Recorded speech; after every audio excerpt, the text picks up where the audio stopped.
All right, good afternoon, everybody. Always a pleasure for you all to come out at the last session of the day. So thank you for being here. Appreciate that very much.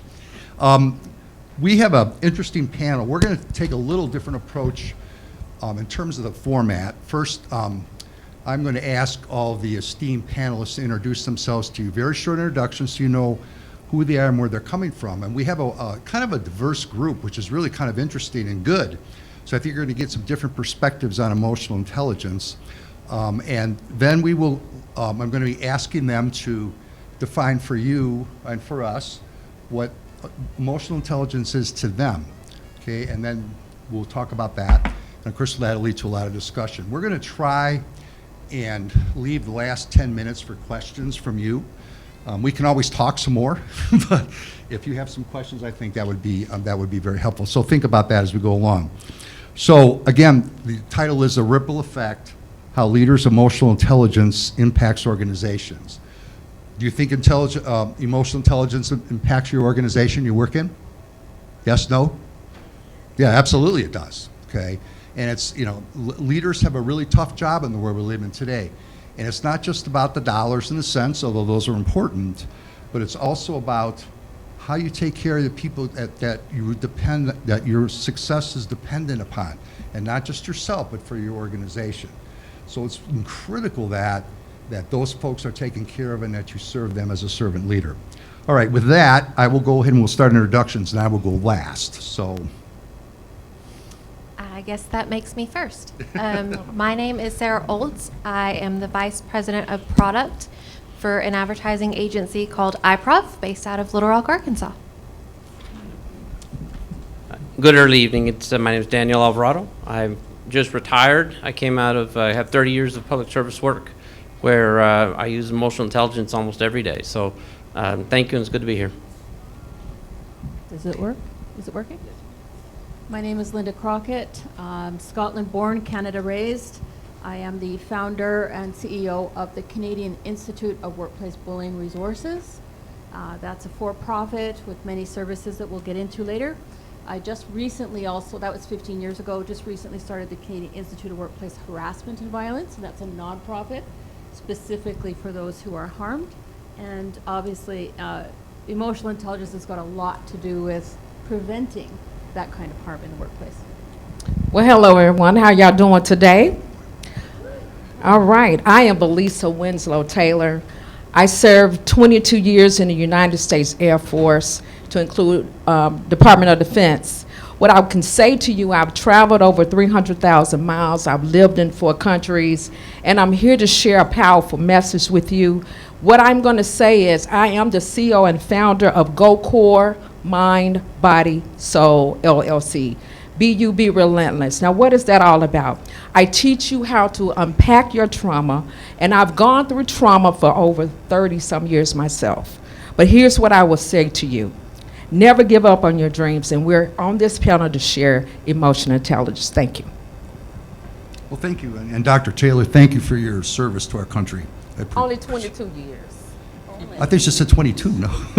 2 years? 22. Okay, I thought I was going to do 2 Well, thank months. you for your service. My son-in-law's in the Air Force Reserve, so I have good feelings about that. My name's David Zeckman, and I'm the president of a consulting group called the Zeckman Group, and I'm a leader of that group. It's hard to manage that single employee, which is me, so that's a challenge in itself. I am actually, my background is I'm actually a retired hospital president and CEO. I was in healthcare for 39 years. I started at the bedside as a respiratory therapist, and I moved my way up through a number of systems in the Midwest, and my last 3 jobs was as a CEO. I actually started my life as a teacher, and I taught high school biology and coached football and track. And I tell you that only because that really laid the foundation for what I believe to be my leadership background, as well as the emotional intelligence, because as you know, I took a different approach to coaching. I didn't do the yelling and screaming at my athletes. I did it a little differently and supported them positively with lots of other things. So that's where I sort of began my journey. All right, so emotional intelligence, what is it? So I'm going to ask each of the panel members, and by the way, they all have their own different definitions, and I bet you probably do as well. So let's hear what they have to say, and then I'll give you mine at the end. Who wants to go first? I'll go first. Okay, I figured you would, Valerie. All right. Hold on 1 second. I did some homework on this. Why? Because I'm one of those people that like to plan ahead. Now, this is what I wrote, so I want you to listen up. As a professional, molded by the tenets of discipline, standards, and cooperation, I have seen firsthand the ripple effect that emotional intelligence can have, not only within our ranks, but also across the entire organization. The military has always been viewed through the lens of strategy and might yet be the true lies in understanding human element of our operations. Emotional intelligence comprises self-awareness, self-regulation, motivation, empathy, and social skills. And here's what I want to go into, the end of this, the ripple effect and action. I'm going to leave you with one. And here is what it is: heightened adaptability. In the unpredictable environments we often operate in, organizations with emotional intelligence leaders, which are more adaptable. They can pivot quickly in response to challenges because their teams are cohesive, trusting, and cooperative. Now, here's what I want to say. Let us commit to cultivating this invaluable asset, not just as leaders, but as fellow personnel striving for excellence. Thank you. Very good. Thank you. Linda? Okay, well, as a trauma therapist, specializing in workplace psychological hazards or psychological violence, there's a spectrum there. I can tell you what emotional intelligence is not, because I see it all the time. I work with leaders as an executive consultant. I train on this topic: prevention, intervention, repair, and recovery. I bring a trauma-informed lens to it because we're talking about the human experience. When we talk about bullying, harassment, we talk about discrimination or racism, we're talking about the human being. That means psychological injuries, physical injuries, and that means trauma-informed perspective. You also need a holistic perspective because you're looking at the entire story. I do not believe that we can have any kind of solution to these kind of psychological hazards unless we look at all aspects of it. And that means leadership, that means those that are being injured, that means those that are witnessing it and suffering from what they're witnessing, vicarious trauma, be the extreme. And even those who are causing the harm, they come to me, they're sent to me on a mandatory basis. When there's been an investigation and they've proven to cause some sort of psychological injury. Workplace bullying is very different from childhood bullying, very different. And I work with these people and I get to offer them a non-judgmental, safe environment. And I've been doing this specifically for 15 years, and I've seen thousands of cases. So I know there's a real need for training. We have to set our leaders up for success. I know you're not gonna like this stat when I say it. 72 to 75% in the research shows that bullying is coming from top down. And what that tells me is that we are not setting leaders up for success. We are not hiring them for merit. We need to hire them instead of because we owe a favor or no one else wants the job. We want to make sure they're trained. We want to make sure they're mentored, give them executive coaches, give them good skill sets, make them confident, help them be competent, but also have them have some humility. Those three combinations is emotional intelligence. To know thyself, to be self-aware, self-insightful, accountable to thyself, to know your barriers, to know your biases, to do self-inventory, and to know what your scope of practice is, where your limitations are, where you need to learn, to be strong enough to be vulnerable, and to understand, to have empathy for the people that you're working with, to set the tone in that environment. What tone do you want to set? I've seen the opposite tone, it doesn't work. So ripple effect, I'm going to sum it up. You're going to save multiple millions to billions every year. If you put emotional intelligence, leading with emotional intelligence, that's the cement that you stand on. You can draw from many other leadership skills, but have that as your cement, your foot there in the cement of that. And you will save billions every year in mental health. In sick leave, in benefits, in medication, you will save millions every year just by doing the right thing. I think just as to add, I think probably you know that the number one issue facing CEOs, I could speak definitely to healthcare, but it's true in most industries, is labor. It's labor costs. And to Linda's good point, this is one way of taking care of your employees and trying to save those costs that definitely are taken right off the bottom line. How many of you I said this, and Linda told me this earlier today, and I was shocked with that number. How many of you were stunned by that 75% number? Does that surprise you? It surprised me a little bit. Maybe I was naive. I thought I know what's out there, but I guess I wasn't aware to that extent. And that's probably something I needed to do a better job of in terms of being aware of that. Daniel. So, just building upon what's already been said, it's not enough to know yourself. It's not enough to know how you respond. That is only the gateway. Where I used emotional intelligence in my field is that you need to learn how other people respond, how they're feeling. When you can set your feelings and your emotions aside, you can understand what they're going through. And this is a concept that you can take everywhere. I'm telling you, as a first responder, when you're dealing with people at their absolute worst, if you can set your emotions aside and talk to them and relate to them, things go better. The situation calms down. And it doesn't matter if it's somebody who you just met, if it's your long-standing partner. If you learn to listen, humility, and just be respectful, give them a moment. Let them have their moment, and then acknowledge it and move forward. Those are the cruxes to emotional intelligence. Thank you. Sarah? I actually think I can add to his. I feel like a leader's emotional intelligence is not only how we respond with our own emotions, but how we guide and lead our team. It's all about inspiring them to make them their best selves.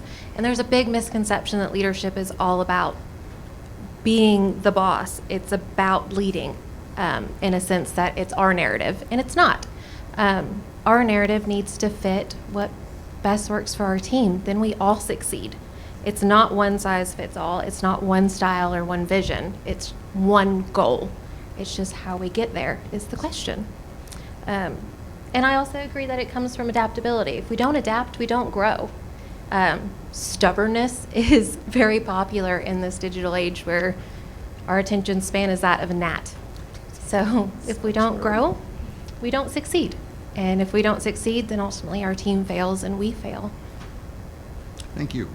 My definition of emotional intelligence is a little bit more pragmatic, and it's very simple and direct. And I wrote a book on it called Driven by Compassion, 8 Values for Successful Servant Leaders.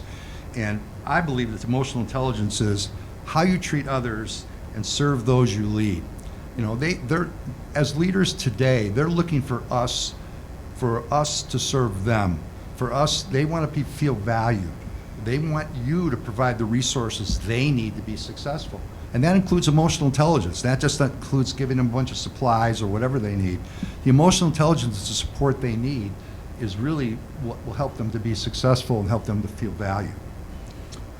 Okay, now I'm going to ask this question, and I'm going to ask each of the panel members to provide a ripple effect example. What would be a ripple effect of emotional intelligence? Now, to set the stage, that can be a good and a bad thing, okay? So we're going to have some good examples. Right? I have an example I'm going to give, which I think is a good example, but there's going to be others that may not be so good that you may want to, sort through as we hear the examples. Okay, who wants to go first? I'll go first. Okay, Dr. Taylor. You sound so enthused about me going. I am. All right. So I'm thinking about, this is what I want y'all to think about, a pebble being dropped in a pond. And think about those ripple effects. And what I really want to say is when you drop that pedal and you see that the ripple goes everywhere, and that's how you should look at your journey as well, through the lens of emotional intelligence. We often say that it's emotional intelligence, but I equate that to clarity, confidence, and the courage to keep going. Thank you. Anybody else want to? Linda? I guess you're next in line. When I think about it in the work that I do, I think about it as a ripple that would actually save lives. Because I know that there are people out there that are so stressed, that are so afraid, that are so traumatized, that are so and generalized anxiety disorder, depressed, that they're thinking about jumping off that bridge, that ripple effect might be that you just sit there and you listen and you validate. You can validate somebody without even seeing what happened to them. You can say, that must have been awful. That sounds like a really terrible thing. Learn the skills of validation, and that is gold. That could actually save lives. That's a big ripple. In your work, and this is for anybody in the panel, where have you seen lives saved? Do you have an example of that? In my work? Yeah. Oh, yeah. And I don't know. I'll tell y'all a brief story. My daughter wanted to attempt suicide 9 times. But by the grace of God, she's still here. I did the case study on my daughter. I found out that I lost my husband to suicide as well. I recovered from a brain aneurysm. I rescued my daughter from human trafficking. I was human trafficked. So this journey has been a journey of a ripple effect. But what I can say is that by the grace of God, I put God in my life because if it wasn't for him, I wouldn't be here. So we can talk about emotional intelligence, we can talk about all that, but we truly need that human touch. We need some authenticity more, because how we're going to save lives is truly about showing love. We're liking that today. And I know I'm on a tangent, but I just need y'all to know, yeah, I look good and all that, but it was a journey for me to get here. And serving my country, 22 years in the United States Air Force and the Department of Defense, and I worked for 4 presidents of the United States of America. I am so grateful I did it, because I wouldn't be able to save my son, my daughters, or any of that. And I thank you all for listening to me right now. well, thank you for sharing your story. That means a lot. Thank you. Linda? I can say, if we're getting a little personal then, I can say that, Well, you know, back in 2008, when I hit rock bottom in a workplace, I was a medical social worker at the time. I worked in a cancer center. I was helping people through death and dying.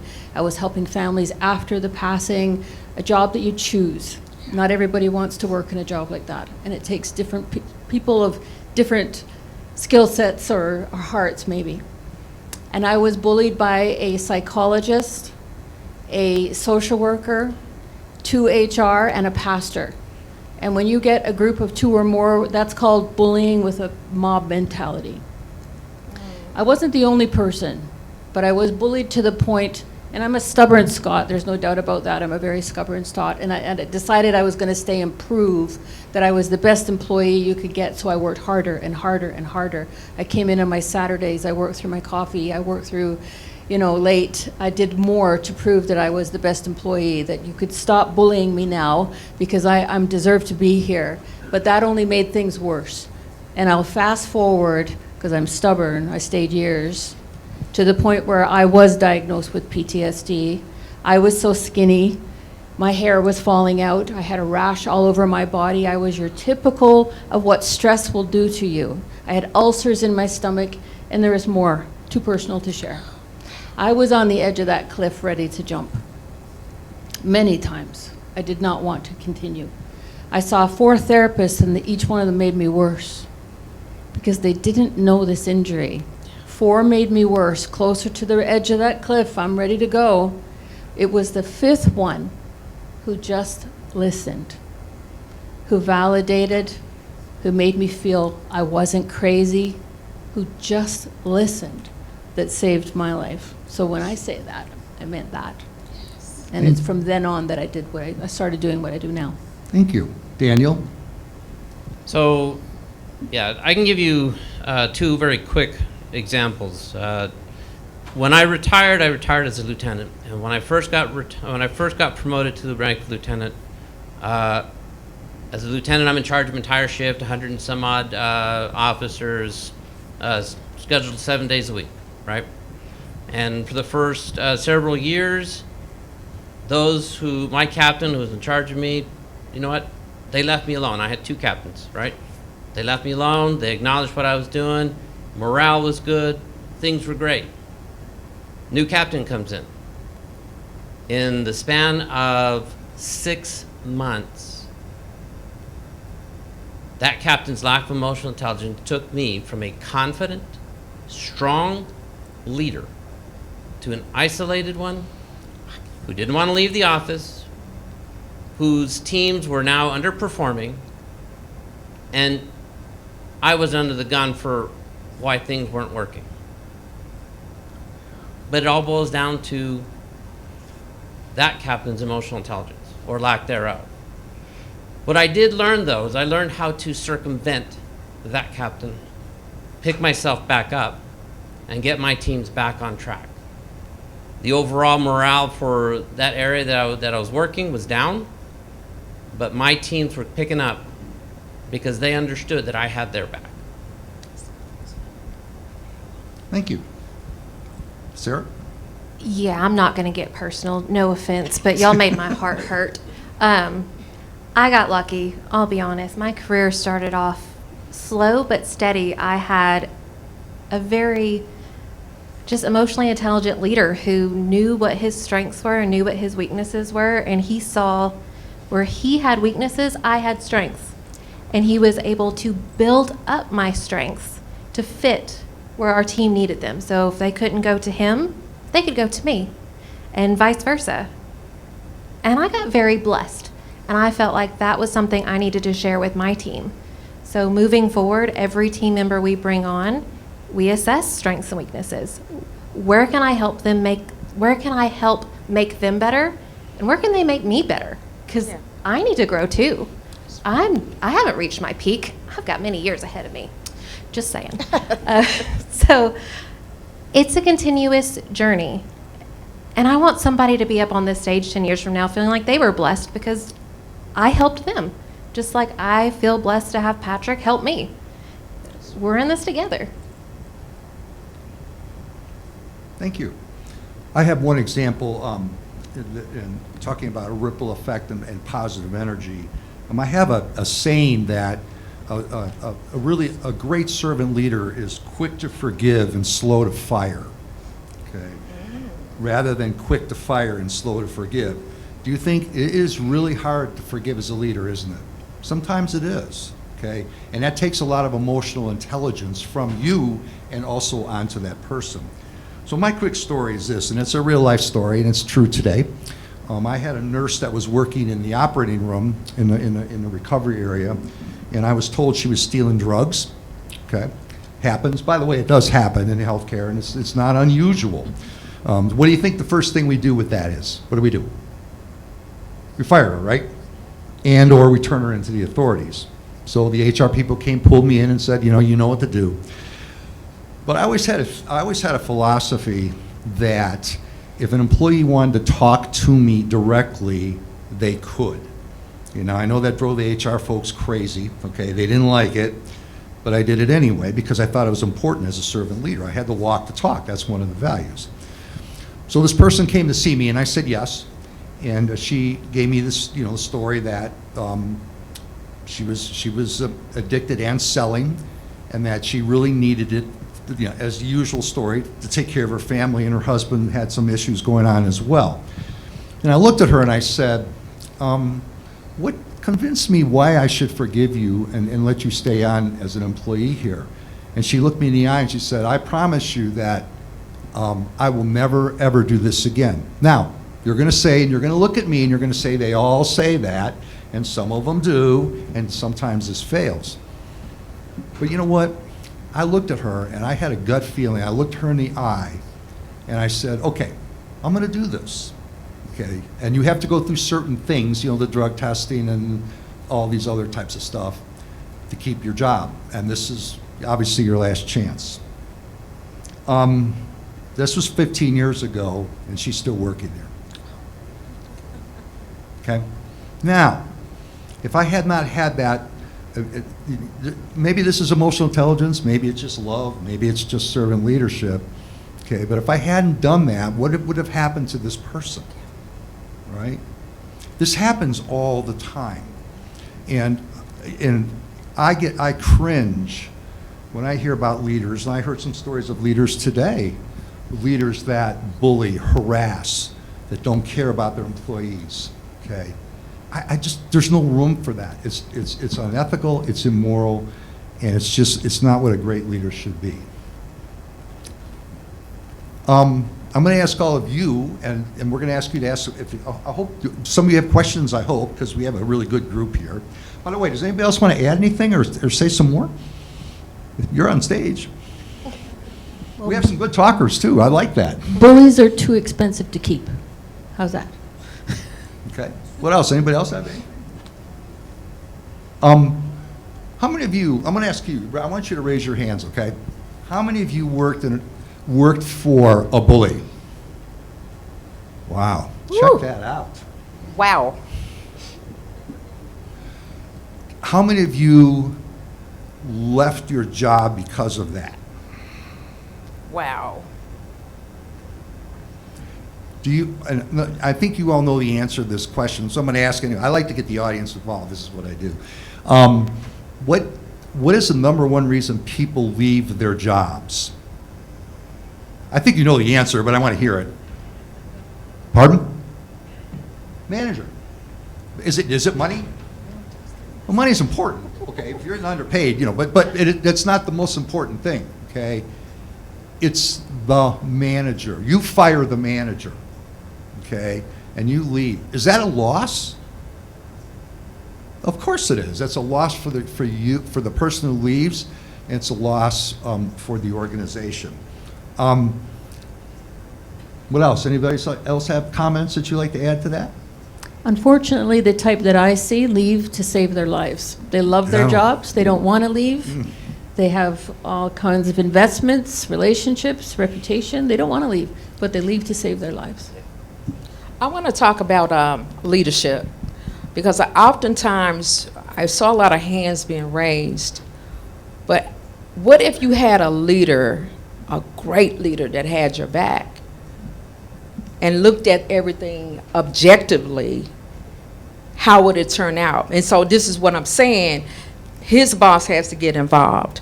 I often tell people, when you know how an organization is ran by when you see the people. You need to understand this right here. It's the leadership that fails you.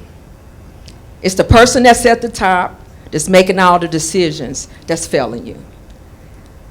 When it comes to people in organizations, two things people would like to know. Do you care about them? Give me a little time off and give me a little attaboy. Because if you're going to, I didn't know that what I was doing in my military career, I would go around and say good morning, how are you doing? When is your birthday? And we have special things. But also what we did was, we did have employees of the month. A lot of times people say, well, that's okay. But you know what? It is good to have that. It's good to show your employees that you care about them. So let's flip the switch. If you had a great employer that loved you as a human being, because that's what we're losing touch of now. We're losing touch of human beings. If you had that, would your hands still go up? Because now you're going into, a lot of times the pressure is on the leadership. The leadership is pushing all the hatred, the disrespect to you guys, and it's not fair. So if you had a better leader that had better qualities, by the show of hand, would you have stayed? By the show of hands. And see, that's the thing. I love AI, but we got to understand this right here. It's about relationships. And if you want to learn more about anything, get to know a person before you start wanting to know what they do, how much money they make. Just get to know them.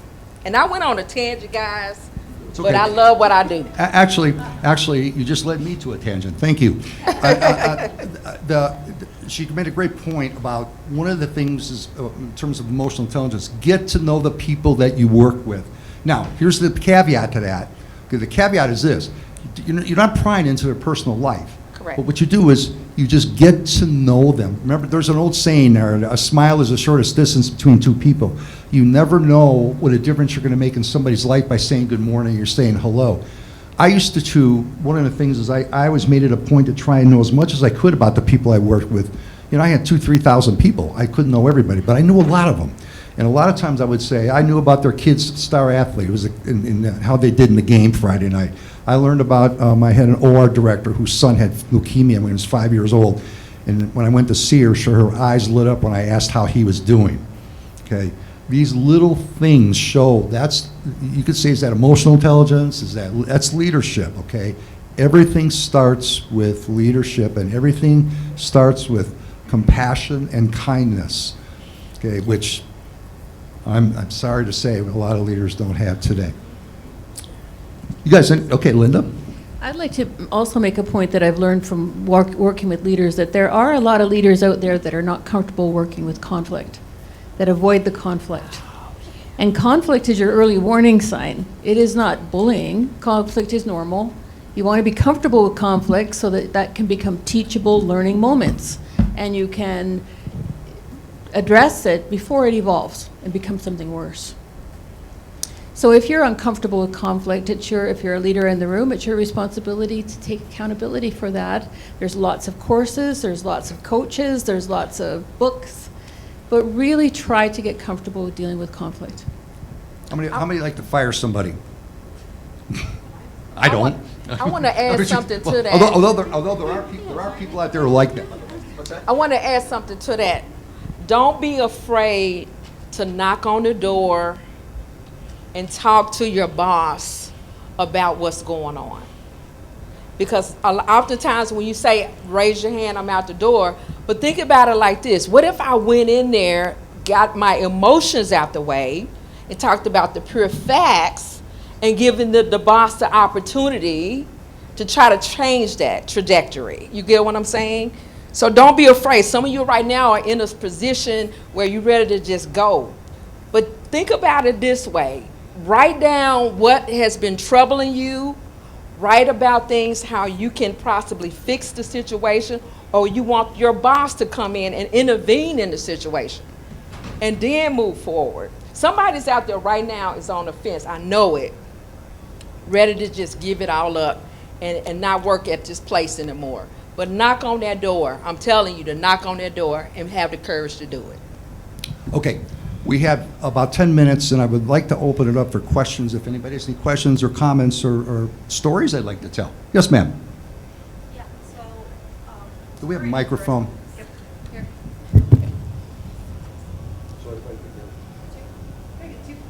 Thank you.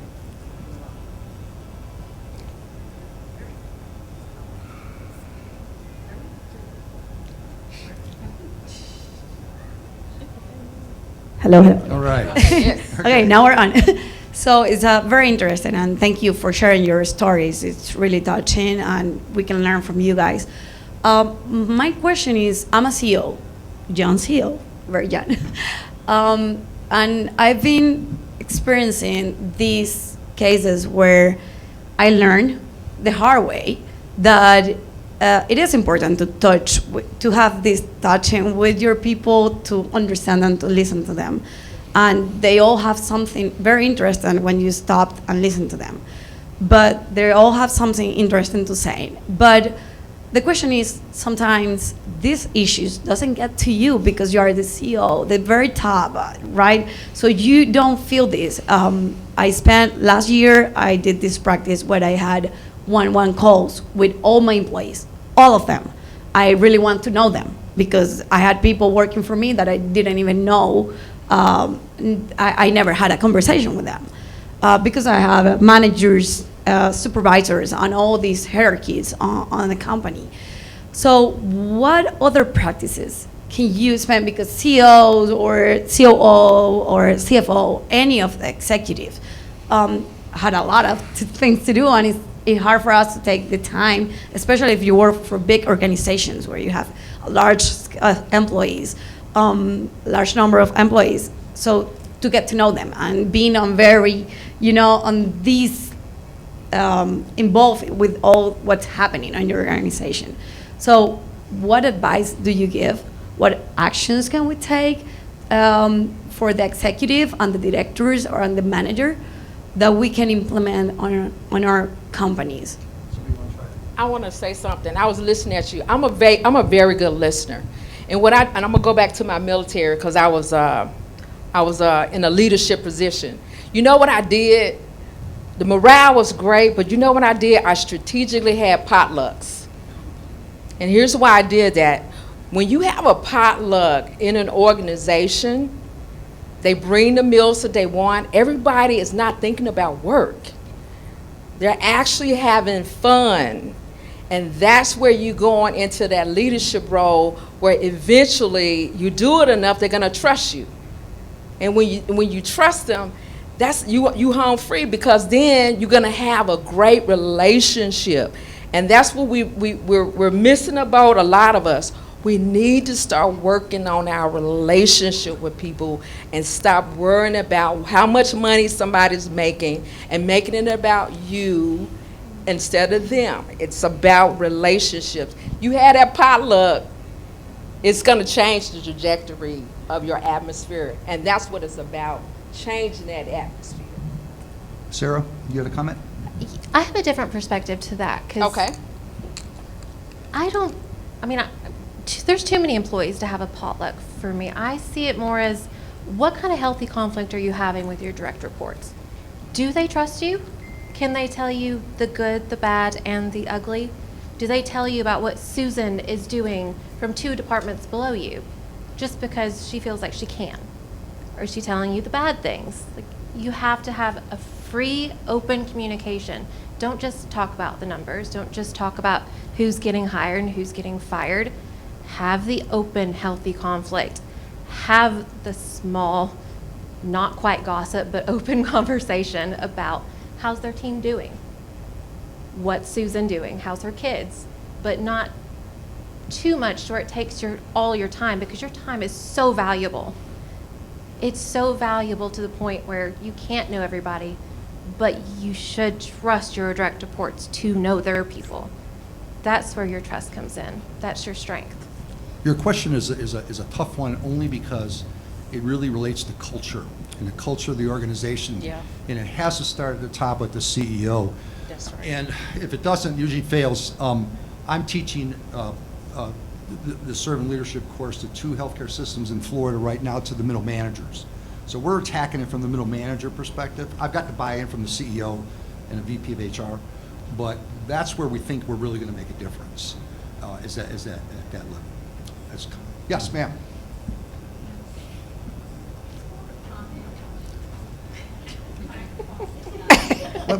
It's not my microphone. I gave you the. It's more of a comment for you, because you asked for action, right? And so one of the things, I was a CEO for 20 years. Now I call myself a CEO, but it's just me. And I had a large team of people. And one of the small things that I did that really helped set the culture of the organization, and we don't think about this, is do a letter for everybody that onboards to your staff. Have an open letter from the CEO, personalized, signed, that outlines your core values and what those core values mean for your organization. Not just the words, but define what that means for your organization. Just in the onboarding. And then every now and then, you can't meet with them all, but get on the camera and do a quick video and send that email out. And if you can do that like quarterly, and just keep going back into those core values, and why we do this, and remind them that you have an open door policy. Be careful with that, but remind them of that, and I think that can be something actionable that you can do. Visibility and accessibility, that's what it's Can I just- about, and you go first. You don't get- a CEO has to do it. How many of you work with a CEO that just sits in the office all day? Okay, you ever see him? Isn't it terrible? It's really terrible. You can't do Can that. I just add to what was said there 1 second there? Can I just add to that? I love what you said back there, 100%. Walk your talk, practice what you preach, because you're going to lay it out. They've got to see it in action. I love the part about the video. It's great for us to see who you are and know that, but I would also have alternative processes so that people could reach your level, because maybe there's somebody creating a block not to get to you. So whether that's whistleblower lines, whether that's surveys, I don't know if you know of the free resource called Guarding Minds at Work. Plug that into your Google search, you'll get free surveys, and that information comes back to you. We have a question, maybe one more question, maybe two. Go ahead. Thank you. I just want to add, and everybody's getting to that, and it's, there are tools out there, 360-degree tools, and it's all about the culture that you're talking about. And if you create a culture in which there's an openness and transparency to a point to where it could be, and it's safe, psychologically safe for everyone, then you have a culture which is moving in the direction, and now you won't be such an anomaly in terms of being that person at the top. You'll just be a great face, somebody who runs a great company, and it will open up the door. And so thank you for this. And may I just say that I am going to continue your conversation on Thursday morning at 9:30, all about emotional intelligence and leadership. Well, very good. Kudos to you Right. guys. Maybe I gave you a good prelude there. Thank you for letting The me. last question I want to ask all of you is that, how many of you had too much encouragement today? Okay? There's a question. Ask your leadership team that when you go back, and ask your employees, and I want to meet the person who said too much encouragement today. Anybody have any final words? Daniel, do you want to add anything, or? You know what, I just kind of wanted to build on a couple things. We touch on culture, and that is a huge animal and beast to go into. That's actually a field of my study, but much more for you, pay attention to what the rumors are. If you pay attention to the rumors, because oftentimes as leaders, like, oh, that's just a rumor. You need to listen to the rumors. Always remember, where there's smoke, there's fire. Okay? So the first hint that you think there's a problem, dig into it, dig into it, dig into it until you are satisfied. Any other One final last thing I questions? wanted to say is Go ahead. take the time. That's what we got to do. Sometimes we say we don't have enough time. Make time. Make time to do whatever you need to get done. Make the time. We have one final question coming up here. Beautiful, I'm running. She had her hand up right here, and he did. Hello. This morning we were in another panel and they were talking about generations. If you are talking about change the atmosphere, how can you do to keep or maintain that open channel that your team don't hire some information if all your team is super young? How can you generation is what? Gen Z generation, exactly. How can you do to keep that open channel with all of your team? So real quickly, that just boils down to the relationship. And for each generation, they have specific ways of communicating. So when you start building that relationship, have that hard conversation. Hey, if I've got some bad news to tell you, how do you want me to tell you? Do you want me to give you a forewarning and then you come in and we meet about it? Do you want me just to tell you? Right? I'm a very direct person. But you may like something to be told indirectly to you, right? But the only way I'm going to know that is if we have that relationship and have that conversation beforehand. So if you want to keep the channels open, just have the conversation. Ask the question, how do you like for me to communicate to you? How do you want me to talk to you, right? Some people don't like the bosses. I know when I first started, If the boss didn't know my name, I was happy. I was.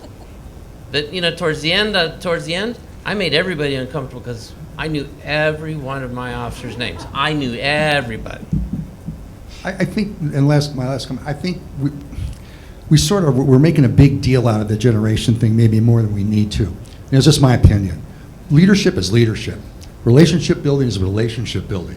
Okay, how you treat people is how you treat people.